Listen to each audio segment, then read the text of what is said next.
رونے کا حق ادا کیا ہے۔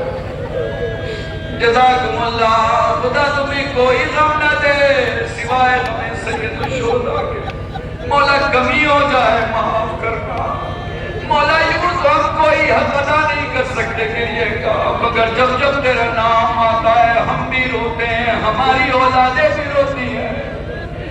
جزاکم اللہ، تمہیں معلوم نہیں اہل بیت پر کتنی مصیبتیں پڑی ہیں۔ میری ماں بہنوں سے معذرت کے ساتھ یہ جملہ پڑھنا چاہوں گا، تمہاری بیٹھنے کی جگہ امن کے ساتھ ہے، سکون کے ساتھ ہے۔ تمہارے عزیزان اور تمہارے محرمین مجمع سے جانتے ہیں تمہارے پردے کو کوئی خطرہ نہیں ہے۔ سید سجاد سے کسی نے سوال کیا، مولا آپ شام غریبہ میں کس حالت میں تھے؟ سجاد کے ہاتھوں میں تصویر تھی، دھاگا توڑ دیا، دانے زمین پہ بکھر گئے تھے کہ فرماتے ہیں اہل بیت و طہارت، ہم اہل بیت رسالت شام غریبہ میں کچھ یوں بکھرے ہوئے تھے جیسے یہ تصویر کے دانے بکھرے۔ جزاکم اللہ، خدا تمہیں کوئی غم نہ دے سوائے تمہیں سید الشہداء کے۔ چلو ایک منزل آگے چلتا ہوں۔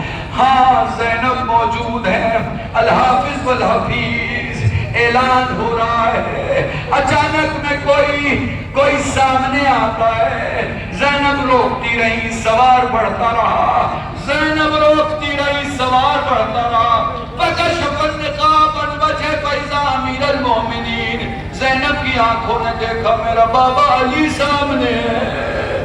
ہونا یہ چاہیے تھا اپنے بابا کے سینے سے لگتی، فرماتی بابا اب آئے ہو، مگر تاریخ کہتی ہے زمین پہ کچھ ڈھونڈنے لگی۔ علی نے سوال کیا، لال کیا ڈھونڈ رہی ہو؟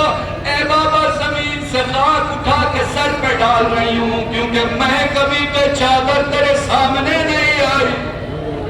جزاکم اللہ، آواز گریا اتنی بلند ہونی چاہیے کہ تمہارے گاؤں کے بازو کے گاؤں سے چلتے ہوئے مسافر کو تمہاری آواز سن کے یقین آ جائے جیسے تمہارا کوئی مر گیا۔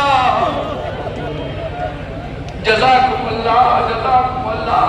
کربلا میں شام آ گئی، تمہیں پتا ہے شام غریبہ میں سب سے بڑی مصیبت کیا تھی؟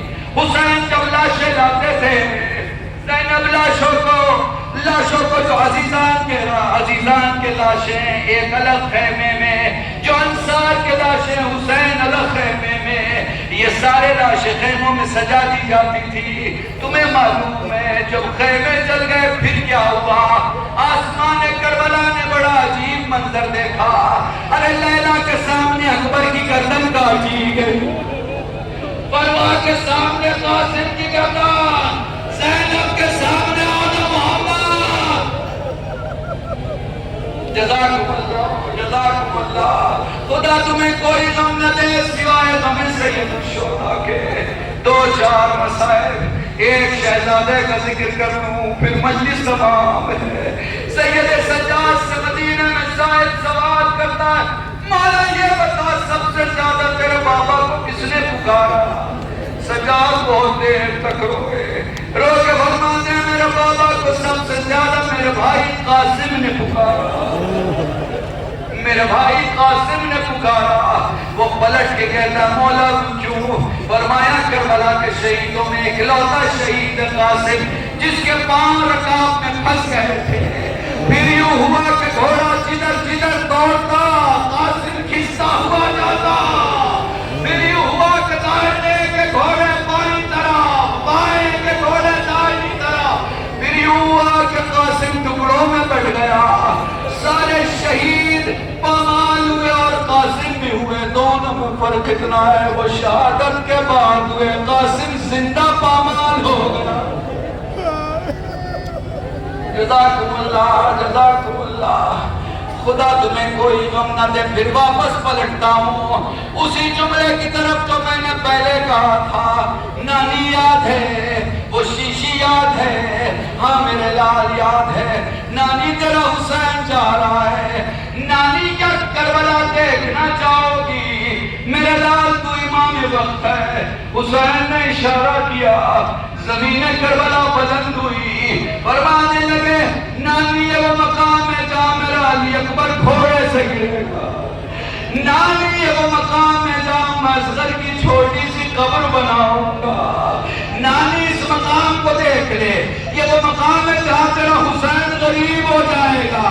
میرے لال یہ کون سی جگہ ہے؟ نانی یہ وہ مقام ہے جہاں میرا اکلوتا قاسم کئی ٹکڑوں میں بڑھ جائے گا. میرے داہنے بھی قاسم, بائیں بھی قاسم, آگے بھی قاسم,